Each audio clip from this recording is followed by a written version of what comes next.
What's going on, guys, and welcome back to F1 23 for My Team Career Mode Season 1, Round Number 9, the Belgian Grand Prix. We are now in the second half of the season, and we start things off with contract negotiations.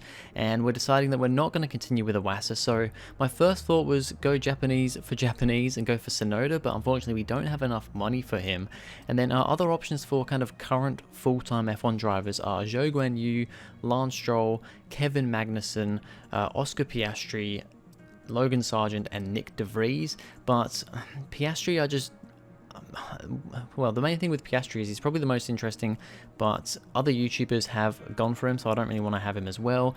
Magnussen we already had in F1 22, and then the others I'm just not really that interested in. So we've decided to have a look in F2, and we've gone for Jack Doohan. So he's a driver that is... He interests me quite a lot. I've been watching him in F2 in real life, and he's been doing a good job. We're going to approach him, and he's going to accept our approach. But now, as for the money, low, medium, or high risk, we're going to try for medium risk. He wants 750,000. This is 750, but he's actually going to decline that 750, so we're going to have to wait another day, go back for it, and this time we really want Jack Doohan in the car, so we're going to go for a low risk this time. It's 830,000, but we managed to snatch him up, so Jack Doohan will be our new teammate, and unfortunately, I say unfortunately, it doesn't really bother me mid-season. No other driver transfers throughout the grid, so everything else stays the same. It's just Iwasa out and Doohan in for our team. Hopefully, though, by the end of the season, or at the end of the season, going into Season 2, we'll see a bit of a shake-up of the grid. But, yeah, so getting a few parts put on the car, some durability stuff, potentially some engine stuff, definitely some chassis upgrades that we want to get on the car, because chassis seems to be our main point. I mean, look at our engine. Our engine is quite considerably the best on the grid, but chassis is the main thing we're lacking. We have a new rivalry to set, and we're going to go for Carlos Sainz. The options were between Sainz, Leclerc, and Hamilton. I think out of those three, Sainz is the one that I feel better about beating. But when we look at R&D going into this race, Ferrari have actually taken a big step forward, and Mercedes have plateaued a little bit from last race, and we've actually overtaken Mercedes on R&D. It's still very close between us, Mercedes, and Aston Martin. You can also see Haas have taken a leap ahead of McLaren and are right there behind us as well, so maybe Haas can get in the mix for some points, because they are the only team still to not have scored any points in this career mode so far. We get into Q1 here, and Q1 started wet. It was intermediate tyres for the start of the session, but by the end of the session it was dry enough for the full slick tyres, the full dry tyres, and this caused a little bit of carnage, because everybody wanted... I mean, usually in Q1 you don't get everybody going out for a kind of second quick lap. You know, like I'd say the top 5 or 6 usually will not always bother to go out for another lap in Q1, because they think that they're safe, and usually they are safe to get through into Q2. But because we had the wet running, everybody is back out on the track, and the game put everybody out at the same time, so they all bunch up really close to each other, and as you can see, many drivers have been given penalties for illegal blocking. It's almost half the grid has penalties here. Big surprise here, just a few drivers not being able to get lap times in. Lando Norris is knocked out in Q1, which is very unfortunate. He's beaten by his teammate in qualifying for possibly the first time this season. And as we have a look here at the penalties, look at all those penalties. We've got Sargent, De Vries, Stroll, Perez has 2, Gasly has 2, Norris, Sainz, and Magnussen all have illegal blocking grid penalties, which will take place for the main race. This is a sprint weekend. They will be in the position they qualified in the sprint, but for the main race they will have those penalties applied. So that's going to be interesting. Almost half the grid with penalties there. Ridiculous stuff. I don't want to see that happen too much. I'm hoping that was just kind of mainly because of the wet weather and everybody having to go out again. 22 cars out on track at the end, just fighting for position. I'm hoping in just a normal session that won't really be the case. But yeah, just everybody was right on top of each other. No room at all given. So as we get to the end of our Q2 lap here, very quick through Sector 1, we know our car's very quick in a straight line, and you've got the big straight after Erosion Radion, which our car is great at. We struggle a little bit in the middle sector and then kind of bring it back in the final sector. It's P8 for us, P13 for Jack Doohan, so that's, I think, a reasonable effort for Doohan in his first qualifying session to be P13. Yes, our car's third quickest now, but as a first drive, I think that's pretty good, and he will probably, well, depending on where he finishes in the sprint, he'll probably gain some positions for the main race because of all those penalties, because Doohan didn't get any penalties, so he's been a good boy in that regard. As we get through into Q3 and go on for our final flying lap here, currently sat in P10 of 10 because our first lap was on a used set of soft tyres. We have, I think, one less set of soft tyres because it's kind of reserved one set for the sprint race, although I don't know if a set of softs is really going to last the sprint race, so I think it's going to be mediums, but that's what the game's done. It's given us a set of softs for the sprint. But yeah, we go for our quick time here in Q3, and it's looking decent at the moment. The two Alpines, by the way, managed to both get through into Q3, which is quite surprising. Alpine have really seen a bit of a dip in form over the last couple of races. I think they're like the 9th slowest, or the 9th quickest team, like the 3rd slowest on R&D. But I mean, it is so close on R&D that there's really not a whole lot to put between them. So yeah, but both those guys getting into Q3, definitely looking good for them going into the sprint, and as long as they can pull out a decent result in the sprint, looking good for the race as well. As we head around this section here, I've always been very quick through this sector. The AI you can go like full throttle around here. I know it says like it's like yellow on the line there. You can go full throttle if you get the line right. And the AI I think they're a little bit better in this game than they were in F122. In F122, they really let off in that final sector, around that long, fast left-hand corner. Not as bad here, but still not as good as the player. As we have Charles Leclerc gets pole position for the sprint race with Max Verstappen on the front row, but Sainz third. Looks like he's got another illegal blocking penalty, so that's going to completely screw him over for the main race. We end up P8 behind Alonso, but as we went to, because, you know, in sprint you've got practice, then quali, then practice, then the sprint. Before, I was able to change components before the sprint. It's not letting me do that now, so we're going to have to get some new components on the car. We take the opportunity to get a brand new engine and a brand new gearbox. It's going to mean we're going to start from the back of the grid for the main race, but let's see what the sprint has in store. Off the back of a fantastic qualifying session, it's time to see how our starting grid looks for today's sprint. Charles Leclerc lines up on pole position, edging out Max Verstappen, who'll start from P2. Considering the rest of the grid, we have Sainz, Perez, Russell, Hamilton, Fernando Alonso, Davies, Gasly, Ocon, Stroll, Oscar Piastri, Doohan, Bottas, Albon, Magnussen, Sargent, Joe, Norris, De Vries, Hulkenberg, and Yuki Tsunoda. And with preparations almost complete, let's head trackside for today's sprint. So it is sprint time at Spa. We go to 5 red lights for the sprint race here. It's lights out and away we go. It's a pretty good start for us. As I said, we're all on the medium tyres here because the softs just aren't going to go the distance. As we have a little look at the inside of Alonso, but he's side by side with Perez. That now makes us a little bit susceptible to Hamilton, but we just get a better run out of turn 1 from Hamilton, and just that supreme engine power we've got. We're both running Mercedes engines, but our engine is quite a bit quicker than the Mercedes itself. As we head down the back straight here though, the AI really deploying a lot of ERS because Hamilton's still right over the back of us, even though we are deploying quite a lot of ERS as well. Alonso still trying to get past Perez. They're side by side through this section. Alonso looks like he might have got the position done. Yes, he has. He's ahead of a Red Bull. We get a big twitch of oversteer as we head around this corner, and that's going to allow Hamilton to try and have a look around the outside, but we managed to stay there. But yeah, big position gain from Alonso there to get ahead of one of the Red Bulls. And that's big for us because I'd say Alonso is one of our biggest rivals probably in the Drivers' Championship. He's a little ways behind us at the moment, but I do feel like he might be able to catch up to us with some good performances.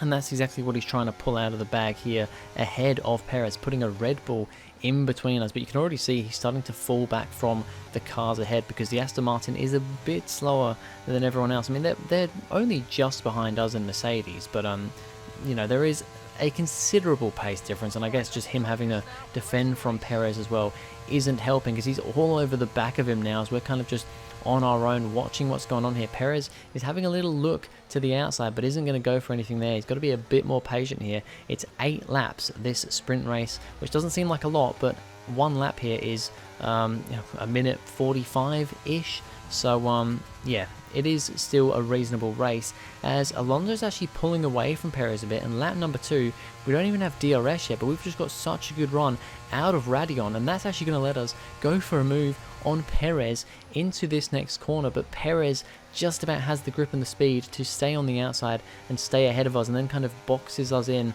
and we can't really do much there. I'm trying not to lose position to Hamilton behind as well.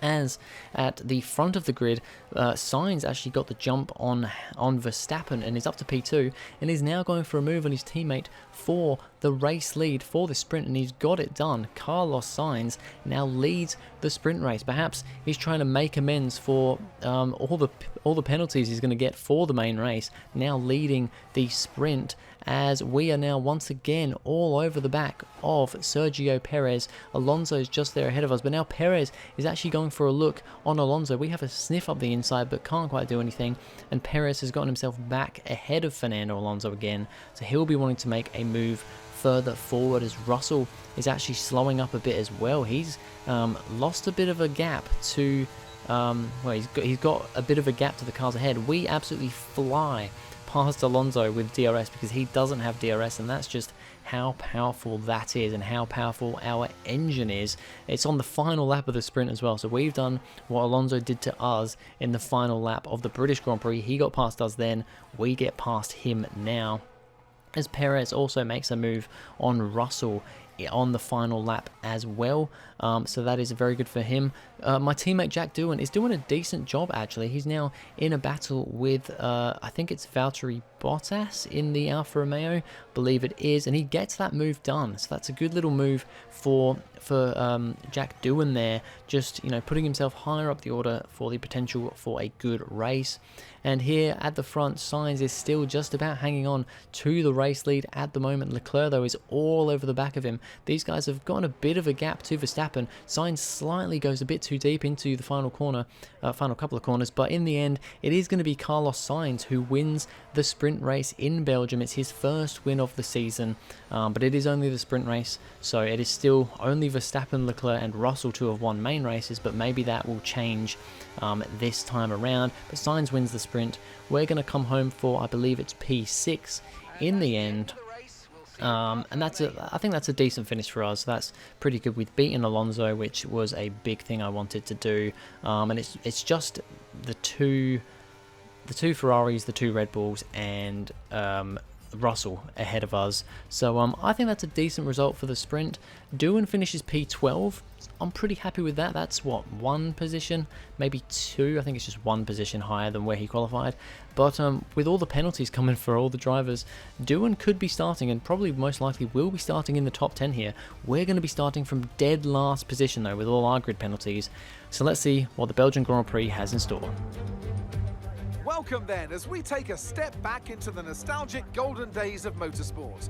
Spa is unashamedly a throwback, and all the better for it. Climbs, drops, sharp turns, chicanes, sweeping high-speed corners, all while taking in some of the most beautiful scenery that Europe has to offer. This might sound like a travel brochure, but it's not. It's a race day. Welcome along to Spa-Francorchamps for the Belgian Grand Prix. Spa-Francorchamps today, a circuit that spans 4.35 miles. There are tons of elevation changes along the way too. 19 corners making up this circuit, with 9 of those to the right and the remaining 10 to the left. This track's a great one for fans of pure speed, and the average lap speed comes close to a whopping 145 miles per hour. Let's run you through the driver grid order for today's exciting race. Charles Leclerc lines up on pole position, edging out Max Verstappen, who'll start from P2. Looking down the rest of the grid, we have Russell, Fernando Alonso, Hamilton, Ocon, Sainz, Doohan, Bottas, Albon, Perez, Oscar Piastri, Stroll, Joe, Hulkenberg, Tsunoda, Gasly, Magnussen, Norris, Sargent, De Vries and Davies. Which of these talented drivers will come out on top today? Anthony Davidson is alongside me as usual for today's race. Let's talk about Davies. What do you make of their performance so far this season? Well, the atmosphere within that team seems very positive at the moment. Everyone seems like they're in great spirits and having a lot of fun doing what they do, and that's definitely contributed to the performances we've seen. Alright, so it's our first penalties of this career mode accidentally, but I won't make that mistake again, that's for sure, as we go racing in Spa for the main Grand Prix. It is a decent start for us, but we get boxed in by Sargent, but then we're going to go for a big dive up the inside of a bunch of cars into turn 1. We're now trying to have a look at Tsunoda, but can't quite make anything work there. I think we're 3 wide with Gasly and, is that Magnussen or Hulkenberg? I'm not sure.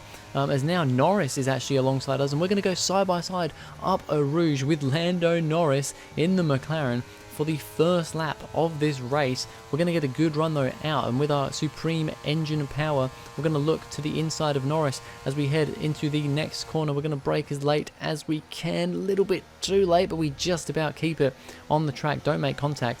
That actually lets Hulkenberg, I believe it's Hulkenberg, actually no, I think that might be Magnussen. I think Hulkenberg is the Haas further up the road. That lets Magnussen get ahead of Norris actually, with us kind of putting him out of shape through that corner. But it's been a decent start for us, P22 to P17 in this first kind of half a lap so far. But we've now got to bridge the gap to Tsunoda and the cars ahead. We're starting on the soft compound tyres. Most people are starting on the softs as well. There are a few medium tyre runners. You can see Oscar Piastri is on the mediums. My teammate Jack Doohan also starting on the mediums here. So that's interesting because I don't think the tyre wear is maybe, I don't know, it might be good enough to do a medium to soft one stop. We are looking at a soft to hard one stop, but we are supposed to be coming in fairly centrally in the middle of the race, so maybe we can make something else work here. As we're going to go for a dive on Yuki Tsunoda into the chicane side by side with him through here, the driver that we wanted. He was our first pick for our teammate for this second half of the season, but we didn't quite have the money to do it. But we're going to show him that our team is definitely worth joining in the future as we get past him. And as we run up through a Rouge, Piastri on the medium compound tyres, having to get a bit more tyre temperature in there, and our supreme engine, DRS not even enabled yet, but we managed to, I wouldn't say breeze past him. He actually puts up a little bit of a fight on the exit of the corner, but we get that stopped much better than we did with his teammate and get past Piastri. Now on to lap number 4, we've got Nico Hulkenberg, the car ahead of us, into turn 1. I actually don't expect him to brake so early, and he leaves the door open a little bit through turn 1, and that just allows us to sneak up the inside. Bit of an opportunistic moment that I wasn't quite expecting there, but we get ahead of Hulkenberg, as now we have Fernando Alonso going for a move on his old teammate Esteban Ocon in the Alpine, but he doesn't quite get that move done there. Sainz is just behind them after his penalties. I think he had like 10 place grid penalties or something. He's trying to make his way back through the field in that Ferrari. We now have Zhou Guanyu, the car ahead of us, so we're going to go to the inside of the Alfa Romeo, even though I'm pretty sure he does have DRS, maybe not quite, but we're just a lot quicker than the Alfa Romeo in all aspects, really. I think they're the second worst car on the grid, so yeah, we make fairly easy work of him. And then Bottas, his teammate, is on the medium tyres, so it's going to be pretty easy for him as well. He does have DRS from Lance Stroll up ahead though, but we're going to brake late, just about get it stopped in time and get ahead of Bottas. We're up to P12 already, so I think this has been a pretty decent start for us. As further up the order, we have Max Verstappen going for a move for the race lead on Charles Leclerc. Leclerc led from what ended up being pole position thanks to Sainz's penalty, but Verstappen on lap number 6 has taken the lead of the Belgian Grand Prix. So let's see, can Verstappen get his 3rd win of the season? He hasn't won since round 2 in Australia, so can he win here? As now a battle between 2 Spaniards, but also Esteban Ocon, as well as now Alonso tries going round the outside of the final corner through the chicane. And it's a drag race now down to turn 1, but Alonso's gotten that position on his old teammate and is making pretty good progress in that Aston Martin. We now have Lance Stroll ahead of us, and although he's in a pretty quick car, that Aston Martin, he's way off his teammate, and with no DRS for him down the main straight, it's a fairly easy overtake down the main straight, get it stopped, and yeah, a bit more of a gap now to Sergio Perez, the car ahead. As now Carlos Sainz is going to try and get past Esteban Ocon to follow his compatriot through, as they're side by side through this final sector here. Very, very quick through here. Ocon is trying to hold on to that position, but Sainz just has the better grip and the better car and gets ahead and will now chase down Alonso for the next position. This is my teammate, I believe, of Jack Doohan, and he is coming under fire from Perez because Perez had a grid penalty, started way down the order. Doohan, by the way, started P8, so it was fairly decently in the points for Doohan, but he's been overtaken by Perez, and now I am the car directly behind my teammate. Now here, we're looking at our thing here because I'm like, I reckon we can go into a set of mediums instead of a set of softs, but we don't have a new set of mediums because I was thinking it's a 22 lap race. They want us to come in on lap number 9 for hards. We could just eke it out till maybe lap 10 or 11, come in onto mediums, but they're used mediums. We don't have a new set because we used them in the sprint race, so we have to come in for a set of hard compound tyres. So we do that on lap number 9 because I don't want to, I don't want to let these softs absolutely die if it is the hards of all things we're going on to. They should quite easily last till the end of the race.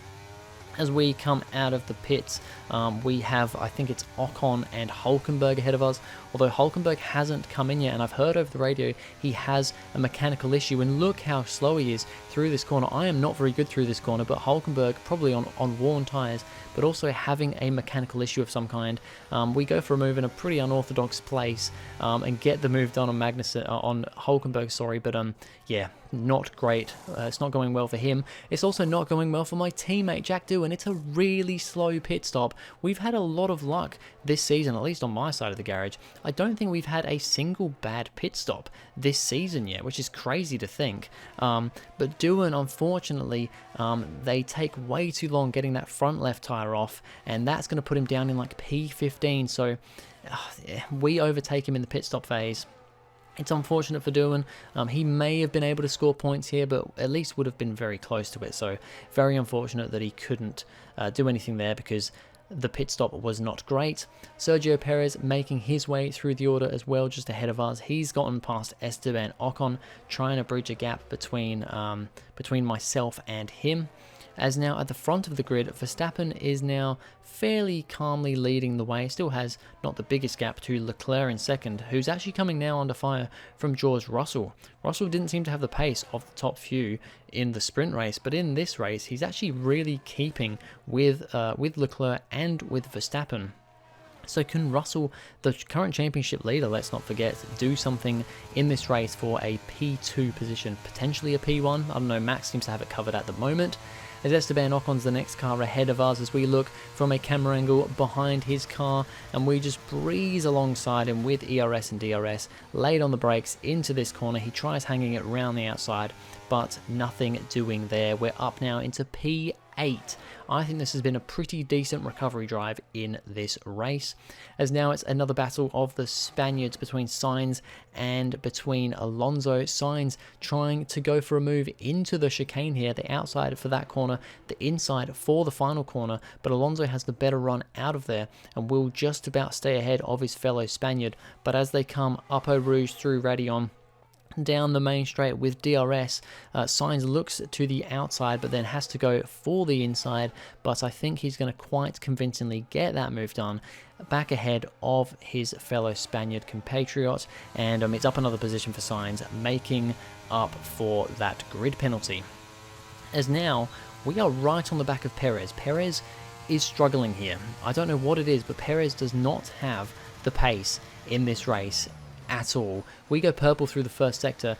We go around the outside of Perez off the main straight there and get the position done. I think Perez is still going to hound us, but yeah, I haven't heard that he has an issue, but he's really not very quick. A driver who is very quick though is Alexander Albon. He's up, well, he was in P10. He's now just overtaken Ocon for P9, and he's right on the back of us and is actually catching up to the back of myself and Perez. So Alexander Albon in the Williams is absolutely on one this race, as now we have, well, George Russell actually managed to overtake Charles Leclerc earlier on in the race for P2, but a little mistake through the chicane as they head onto lap 20 means that Leclerc can get back ahead and up into P2, but we'll have to defend from Russell to have that P2 finish. These two in a big battle in the championship, currently 1-2 in the championship, with the current race leader Max Verstappen P3 in the championship looking for an easy victory, and sure enough, Max Verstappen will win the Belgian Grand Prix. It's his first win since Australia. He won the first 2 rounds of the season of Bahrain and Australia, hasn't won a race since, but he's back on top in this second half of the season at what is considered one of his home Grand Prix, the Belgian Grand Prix. We are going to just about defend from Perez, come home for P7, lucky number P7 for car number 7 for us. I think that's a bloody good result. We didn't quite have the pace of the cars up ahead. Even if we started with them, I think it would have been difficult. We get driver of the day because we make up so many positions, but P7, I reckon I've got to be happy with that one.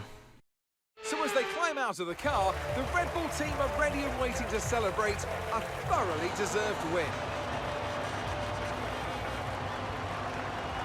Anthony Davidson, how do you think they were able to set themselves apart today? I feel like consistency was probably the key today. There's being quick, and then there's being quick lap after lap after lap. If you can do that, you can capitalise on other people's errors without making many of your own. And that's an approach that can push you a long way up the field. The drivers are en route to the podium as we speak. What a fantastic win for the Red Bull team. They performed exceptionally today, keeping us firmly on the edge of our seats throughout the entirety of the race. Congratulations to everybody at the team.